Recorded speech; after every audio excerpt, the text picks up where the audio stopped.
শালির ফুলা কইলাম যে রাজনীতি করে না, উনি সব রাজনীতি করবো না, রাজনীতি বলে ভালো মানুষের কাম না, ভালো মানুষের চারটা হয়ে গেছে গারে।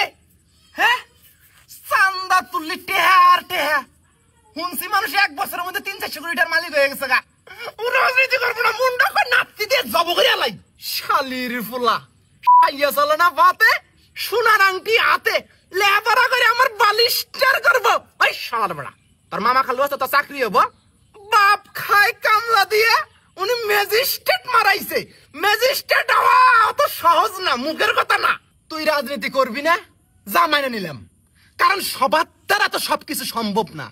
তোর যে বডি, ওই বডি নিয়ে সামনে যাবার গেলি তোর একটা নাতি দিব, এক নাতিতে বুকের হাড্ডি সব যাবো গা ভাইঙ্গা। বাপ হিসেবে তো আমি অত ক্ষতি চাই না। তোর আমি লাস্টে একটা বুদ্ধি দিলাম, তুই টিকটক কর, ফেসবুকে রিল বানা, লক্ষ লক্ষ টাকা কামাই। ওই শালার বেড়া, এনে আমার মুখের কথা রে। জন্টুর পোলা কি করলো?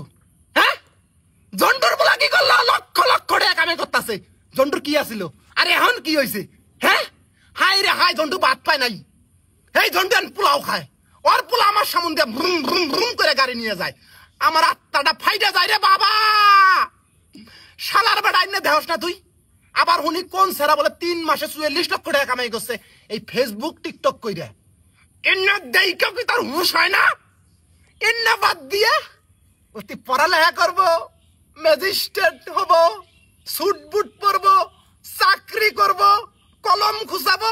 ওরে আমার শালার বেড়া, শালির পুলা, তোর বাপ কল একটি কলম ভাঙ্গে আর উনি অফিসার হবো। রাত্রি একটা দিমু কপালের মধ্যে, তোর মার বুগলে পাঠাই দিমু। তুই আয় পাস করছস, মেলা শিক্ষিত হয়ে গেছস গা, বংশের মুখ তুই উজ্জ্বল করছস। আঙ্গর বংশে কোনো শিক্ষিত মানুষ আসিল না, একটা আয় পাস পোলা আছে, হইছে, আঙ্গর আর দরকার নাই। তোরে কইলাম যা পড়ছস পড়া বন্ধ, সুন্দর সে একটা লাল টুকটুকে একটা বউ এনে দেই, এই বউ নিয়ে সংসার কর। আর বউটার একটু মেকআপ টেকআপ করাইয়া কাপল ভ্লগ শুরু কর, লক্ষ লক্ষ টাকা কামাই। উনি তা করবে না, উনি হয়ে গেলেন মৌলানা। যে বউ দেহাইয়া ব্যবসা করা এসব হারাম কাম, এসব ভালো না, এসব আমি করতে পারবো না। উরে আমার শালির পোলা রে, জন্ডুর পোলা কি করতেছে? বউ দিয়ে ব্যবসা কইরা লক্ষ লক্ষ টাকা কামাই করতেছে, আর তুমি পারবা না রে শালির পোলা। তোরে কি আমি ওই কাপল ব্লগ করার জন্য বিয়ে করবার কই? 16 বছর হয় তার মা মরে গেছে, কত কষ্ট করে আমি কুলে পিঠে করে তার মানুষ করলাম। তুই বাপের দরদ বুঝস না রে শালার বেড়া। তুই লাস্ট বারের মতো শুনে রাখ, 1 সপ্তাহের মধ্যে তুই বিয়ে না করস, কাপল ব্লগ শুরু না করস, আমি 3 দিনের মাথায় বিয়ে করমু, কাপল ব্লগ শুরু করমু। শালার বেড়া, তখন বুঝবি সৎ মায়ের কি ঠেলা। ওই যে আমাকে বগা বুঝতে লাগবো না, নিজের বিয়ে করার গেরা উঠছে, এটা সরাসরি কবার না পাইয়া ছলে বলে কৌশলে আমাকে দোষ দিতেছ, বুঝি আমি।